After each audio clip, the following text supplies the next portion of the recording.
ঈমানাহুম, তোমরা ঈমান এনেছো, আল্লাহ পাকের দ্বীন তোমরা বিশ্বাস করে নিয়েছো, আল্লাহ পাককে এক বলে স্বীকার করে নিয়েছো, রাসূলকে রাসূল বলে স্বীকার করে নিয়েছো।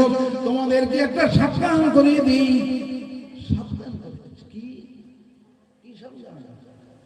তাহলে উপদেশ সাবধানটাই ওয়ালাম ইয়ালবিসু ঈমানাহুম বিযুলমিন, ওয়ালাম ইয়ালবিসু ঈমানাহুম, তোমরা ওই ঈমানটাকে যেন মিলিয়ে দিও না, মিশিয়ে ফেলো না, গুলিয়ে ফেলো না, বিযুলমিন, জুলমের সাথে, শিরকের সাথে, গুনাহের সাথে, খারাপের সাথে, এমন করে ওই ঈমানটাকে যেন মিলিয়ে মিশিয়ে ফেলো না।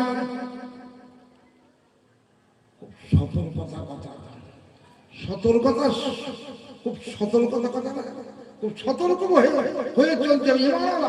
ঈমান ঠিক রাখার জন্য খুব সতর্ক, কঠিন সতর্ক, বুঝলেন না?